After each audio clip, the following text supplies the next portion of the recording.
What's up, guys? NJ Slot Guy here. What's up, guys? NJ Slot Guy here. NJ Slot Guy. NJ Slot Guy. NJ Slot Guy. What's up, guys? NJ Slot Guy here.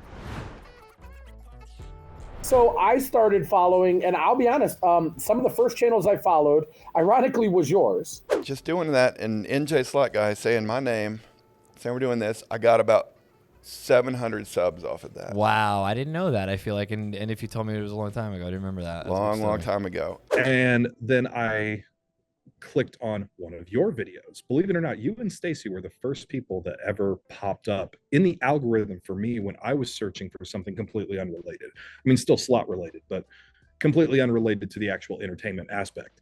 I feel like, at this point in my life, I was fighting more along the lines of friends that I had for years or whatever, and keeping in touch. Who doesn't keep in touch with who?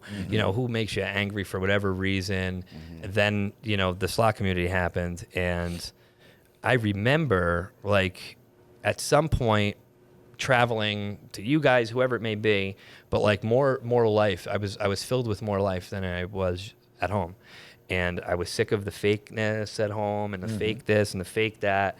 And then I stumble into this community, and now I've made lifelong friends, which, I'm closer with you guys than I am with the people I grew up with, and that does speak volumes, because it's not just because we're creators. We're just creators, so, we're friends.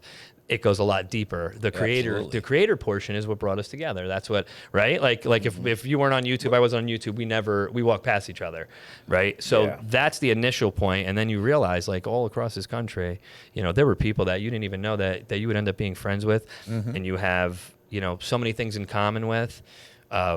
Even as individuals, nobody judges anybody in this. I'm talking about our circle, obviously. Yeah. If you talk directly to the people, you play just like the average player does, and you teach them how to actually leave with money in your pocket. Yeah. If you focus on that, then it's not going to matter what denomination you're playing. You have way more of an influence on the audience than I do, just because of what you just said. Right. However, while I'm playing, and now I've become a little bit smarter, thanks to gentlemen like yourselves, and I will say it, even if, I hit quick or whatever, and I'll say to them, if I was you, this is where I would cash out, but degenerate a-hole John's going to keep going or go down. Yeah, man, we all fall for it. I say that. Though, I say that more than because anything now. I will start a video a minute in. Friggin' hit, right? And I hit, and I'm $60 over what I put $100 down, 160. Yep. And I tell people, I would cash out here. Cash out right now. But run. it would only be a 1-2 minute video. That's not I've got to keep playing for you guys. That's not fun. And sometimes it does work out. It sometimes does, yeah. It happens to me, the backup spins. For some reason, I've been crushing backup spins. And I don't mean crushing, I mean crushing where another bonus is coming out or something else. And I say to people, I said, if you stayed, you would have hit that. But that doesn't always happen. Don't let that fool you. No. A lot of people overanalyze and like, you need to have somebody edit your videos. But why? Yeah. I mean, that loses its originality. I agree with you too. When I started, I was doing a lot of the editing. I'm a variable though, we know that. And I was clipping everything, curses, everything I was doing. And then people just loved me the more and more I did it. Yeah. Like if I happened to miss one, it slipped by and they love it. Right. I end up cutting out the end of a video while I'm telling, Jerry to shut up or something. It just sounds so perfect. It's like, Jerry, would you shut up? And it cut off and everybody went nuts, and I'm like, you guys actually like this stuff. I'm keeping it. And you know how easy it is to be yourself, right? Yeah. And that's what has made you successful. So don't stop being yourself. Be yourself more. How's that sound? I think when we get comments of people saying, oh, well, you only rank games because they're good because you win on them, it's not the case. There's a lot of aspects we look at. And I think that's kind of going with the theme here of what we've been talking about is there's so many elements and there's so many aspects that you really can't just base it off of one. That people have a difficult time grasping because there are so many elements, and I understand that. But yeah, generally speaking. So another sidetrack. That's right. I love your sidetracks, and that goes without saying. When you're talking about those exact people, those are the same ones I feel like that are like, oh, that's the tightest place in the world wherever I play. Then the other half of the comments are, this is the greatest place in the world. And it's those people, those are the ones that are basing things off of wins and losses when it comes to anything.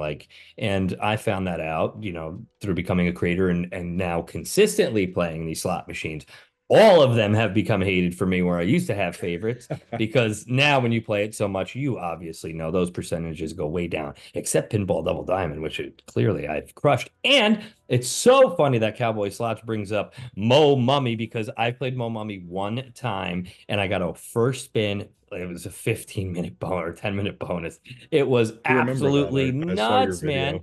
And that's not a game I play. I just happened to be at Hollywood. There was 2 of them. I happened to pick one out of the 2. Got lucky there. Like, is Mo Mummy one of my favorite games? No, of course not. I don't ever want to play it again because I want it to go out like that. Like, let me like the game and say, oh yeah, I played that once. It was great. Right. You know, leaving the country is a fun thing. I was in Aruba and I hit for 20,000 on a double gold machine. Now, Aruba is a place where when you go into the casinos and you play the slot machines, like, you know for a fact, I'm not coming out of here a winner because these are probably unregulated. There's no numbers that are like so I went into this so pessimistic, like, let me just play to play, you know, double gold, sure. Doing $15 spins, and the red double sevens landed. I got 2 of them. The third one didn't come out. And I'm looking at the credits and I'm going, oh my God.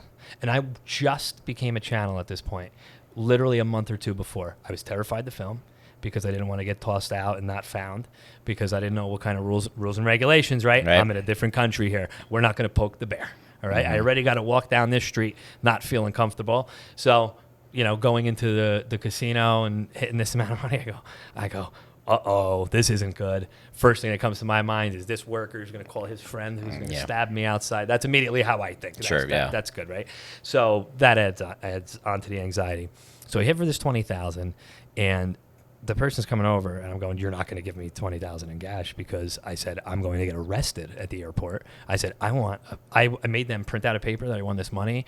Then when I asked for like checks, we'll wire it to you in 5 days. Oh, no. I'm going to be back in the States in 5 days. You ain't wiring anything unless you're doing it in front of me.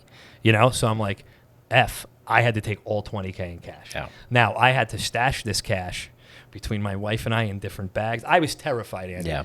Obviously, I'm here, and I broke through. Yeah. But it was like, what the and like I couldn't film, I couldn't do any of that. I still have it on a short, like, at least, like. Yeah. But that's all I have. But it's funny that you said that, because that 20,000 never existed. Yeah. No taxes, no nothing. Like, I'm waiting for them to ask. They didn't ask me. So, like, have some fun. We don't have to report this. I'm like, I'm not asking you questions. You gave me my money. You don't have to tell me all your corrupt, nonsense that's going on behind closed doors. Yeah. Okay. What do we got going on there? I'm already ringing. Chris is ringing. Do you want to answer it live for the fans? Do you have to pick it up? We're not going to do that. No, because this is the variable of the show. Can I pick it up the next time somebody calls? Depends on who it is. If it's Jason, can I pick it up? Absolutely. Yes. You heard it here first, guys. Anyways, Chris. I have never, when I tell you, I've been in a casino since I was underage. Don't care about what casino is going to get in trouble for that. Figure it out, Atlantic City. I looked like this at 19. It was very easy to walk. Very persuasive. Wasn't hard. And I had a full head of hair at that point, by the way, too. Oh. And nobody saw that picture yet. Maybe we'll show it. Maybe we'll flip it. I haven't seen that picture. I'd love to see that. Yeah, all right, fine. Let's feed the people. Why not? Only a couple people have seen this photo. And when they look at it, they're like, that's you? And I go, yeah, it's me. All right, relax. Yes, I know. You're used to just a shiny, bald head, and now you see somebody with hair. But I didn't have a beard either, so. Oh. Wow. So it just flip-flopped. Yeah, just a little flip-flop. That's what happened. Hey, listen, I'm very thankful that I can grow a nice beard, because I'm around a lot of people that can't. So I'm like, let's take it and run with it. We lost it here. It went down there. And it's a good tactic to use against my kids, because when they were younger, they would say, Dad, where's all your hair? I said, I didn't listen to my mom and dad when I was younger. So what happened, this punishment is all my hair went to right here, and now I have to wear it on my face forever. It worked. It worked for a while until my kids, you know what? I hope I turn this around and you can't see it. Like that'll really be. Nah, you can't really. Don't worry, you'll get a taste of this. You'll get a taste of that in person. There you go. Hold on. Wow. There it is. Look at that facial hair. Got the blonde hair. Johnny Depp. They called me Johnny Depp. They didn't call me that. I promise. Here's one, John. Hold on. See, now you got me. Now you got me looking in my phone at like memories from 2000. I might start crying here. So that's how I almost bankrupt my life was by playing these high limit channels when I came at high limit videos when I first get 75 a spin, 50 a spin, and all that stuff. And 10 years ago, 6 years ago, for some reason, jackpots came out a lot more frequent than they did. And lightning links came out. I will never forget. I hit a major on opposite sides of each other within a weekend. And I'm like, I can't hit a major. I hit a major once every 9 months now. Like, what the hell's going on? And I'm like, I'm playing these $25 spins, $50, $37.50, whatever it is. I'm getting a bonus for $132. Like, what the hell am I doing? I can't hit a minor bonus for the life of me. I go play low limit, the 1 cent to 10 centers, and I'm doing $7.50 a spin, which is like a bet X4, X3. Sometimes minor bonuses are dropping, triple minis are dropping. I go, this is actually fun. Like, I'm actually enjoying this. Where again, you're playing I'm putting in $1,500. I just did this with Jackpot Judo. We're playing a machine. We put in 1,000 each or whatever it was. 20 minutes maybe it lasted, which is a lot, but nothing. When a bonus comes out, you get $232. Like, I'm like, what the hell's happening here? Like, I'm not enjoying this. This isn't fun. Like, this isn't fun. Double top dollar. I didn't play it as much as I did before I had a channel. So I had good moments with double top dollar. I remember going over to double top dollar. I gotta pick this one. 3,200s here, and the 5,000 came out, and we're having a great time. Then you start filming on it. You start playing it more frequent, right? Oh, then you have those terrible nights of double top dollar, and I'm getting one offer on a $2,000 session for 20 credits, and that bastard has the gall to say, "You're a winner," and it pans down. You're a winner. You're lucky to pull this thing right off the ledge and do office space or do Macho Man elbow drop on the top rope here, because that's what I really want to do, and just going through that battle of it becoming so repetitive and these bonuses not paying out and doing $50 a spin, $50 a spin. Like, what the hell am I doing? I got to scale back. I was posting every day. Then I had to post every other day just to keep up with it. Then I'm like, how much money are you spending here, you idiot? Luckily, thanks to my, my loyal audience, which you have as well, that loyal audience, they didn't care what I did, BD. I scaled down. Yeah, I get the 1 or 2 a-hole comments of, "Oh, you must be broke now." And it's like, yeah, thanks for your comment, man. Like, thanks for I really appreciate it. The other 134 comments are all from the people that love me the most going, "This is awesome." I never realized how much I related to my audience more. And it was the same thing when he's out in Vegas. He realized he was betting bigger as well. Yeah. Because of that pressure we're getting from our peers in the community. Yeah. And so it was like, we're not doing this. This is the thing. And we get hammered by people in our lives. Raise your bet. Why are you betting so low? Send me a Venmo and I'll play. Yeah, go watch that studio. You want me to play. You can't play this. Play it at $27 a bit. Sure. Yeah, no problem. Sure, Anthony. Everybody's go to your financial advisor. Yeah. Shoot me how many spins you want. You tell me. There you go. Shoot me that Venmo. I will gladly. I will shout you gladly. I'm sure there's some legality problems with that. So please, Anthony, do not send me a Venmo. But obviously, we get the message that I'm trying to say. You have an audience that is loyal to you for certain reasons, right? Mm-hmm. And I feel like you can't just come into this space and just try to do what everybody else is doing. You're going to have to try to perfect something and or have something very unique about yourself. And now I'll talk and I'll speak as a fan is, I stumbled across you guys. I'm already an established channel, like you said, and ended up stumbling across you guys at some point, and I fell in love with it because of the father and son connection. And I said, oh man, I wish I was doing this with my father. That's immediately what drew me to you guys. Then seeing how much fun that you guys were having. These are even if this goes nowhere, you guys just made absolute memories with each other, with your family, like you said. We were with your cousin last year, and now what started like that now turns into lifelong friendships. That's how I explained it to people too. Like meeting all these creators. I watched you guys because you were entertaining. I love that father and son thing. Then I met you guys, and that made me fall in love with you guys even more. You know what I mean? Like I said, you guys are very close to my heart. I consider you guys very close friends. You have always taken care of me. No, you do. You do bring value to the table. I don't care, how many subscribers you do have. You could have 100 subscribers. You mean something to 100 different people. You could put 100 people into a casino. That's a lot. That's a big ass number that the casinos don't realize, and they don't realize how low of a number it is for us because it's that possible. You know, if I held an event a year in advance, if I had enough marketing, if I had a year in advance and I had 10 to 20 channels, you know, that are heavy hitters in the middle of a casino somewhere in the middle of the country, that would be their highest sold out night. I'm personally stamping and guaranteeing that, you know, better than any entertainer that they've ever had in that place. You know, I can guarantee that. And the fact that thought process or whatever wouldn't even be heard, and that's only me saying that. There's tons of channels with double my numbers who have that same thought process too. And imagine if they did it, what is brought to the table. We could fill up event centers, you know, like left and right. It's crazy how it's not taken more serious, or at least given the chance. And it's like, what's going to come out of it if 8 people show up? You're still going to get 8 people and myself gambling in your casino, which is the main concern of everybody's, you know, occupation in that place, is to get people in that place. So no matter what, it's a win for you. Unless I'm by myself, you only get me.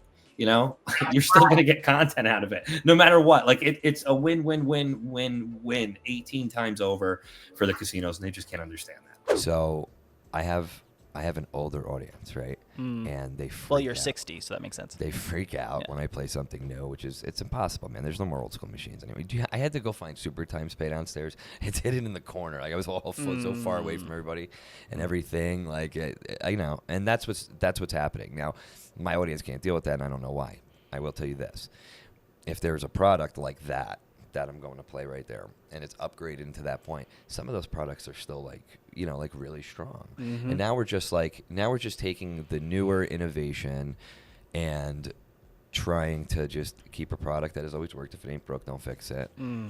And keep that audience as much as possible. The problem is, here's what's going to happen, and this is reality of it, is, you know, in 20 years, you know, then what?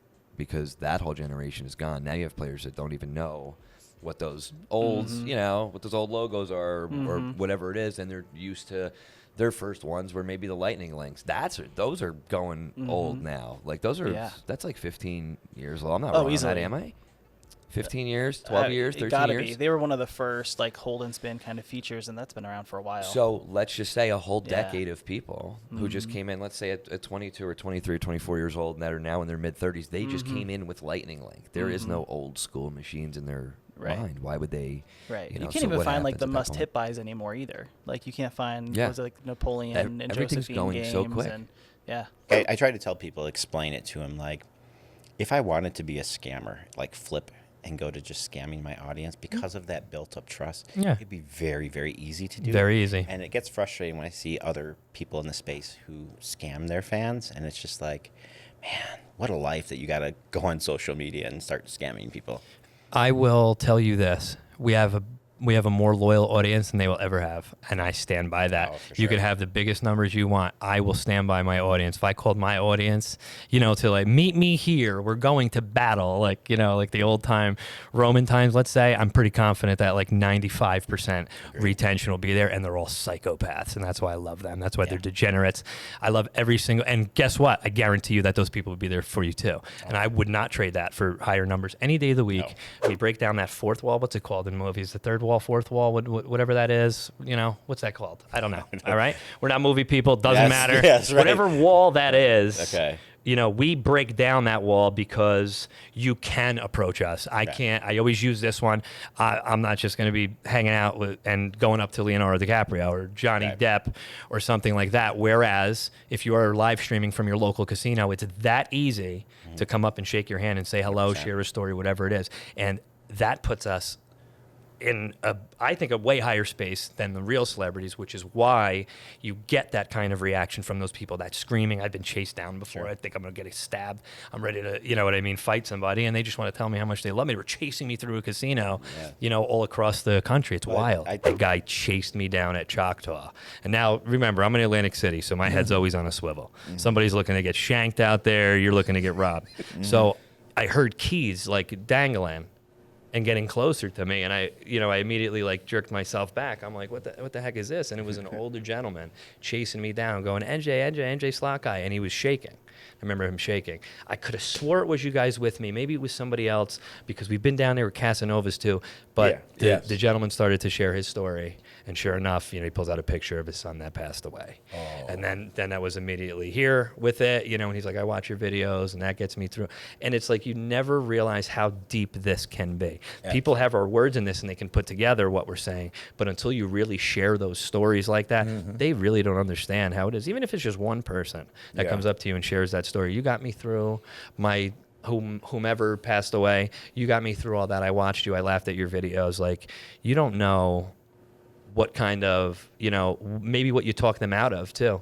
You know, what kind of depression they were falling into. It is the reason why when I'm ever in a room with people, I always try to break the room. I want to make everybody smile. I want to make everybody laugh. I want to see you all doing that. That emotion that you're feeling behind what you're saying right now is exactly what bumps you up as a creator, at least in my mind. I know it's an opinion. That's what bumps you up as a creator, because of that feeling that you get. That means that it means a lot more to you than some other people that are just doing it to do it. We know those people exist. Respect the space, whatever, let it be. That makes you a lot better person than a lot of other people, because I get emotional too. It's hard not to. I get emotional when I talk to Eddie. I'm not kidding, man. If you don't get emotional, then it doesn't mean anything to you. Exactly, right? It should mean when you can't hold it back and it's starting to take over your words, and like I'm hearing right now, that's real. Really You're passionate about something too, and this is what makes you more passionate about it, because how I explain it to everybody is it's a content addiction now at this point, and that content addiction lies in those people who love it so much. You mean the world to them. It is. You got them through this. They're through depression. I think about depression more than anything, because I'm always telling jokes. I'm always trying to make you laugh, regardless of my crappy 5 times play. I knew that was coming up. There are lots of different. We're not touching on that yet. Yeah, it makes sense when you go back to the days of before DVRs and all that stuff. When you grew up around the same time frame as I did. I have older brothers that are your age. And watching the same stuff, watching the TGIFs and the Nickelodeons, whatever, there was you had to be in front of that TV at Friday at 8 o'clock from 8 to 8:30. You stopped your world to go do that, right?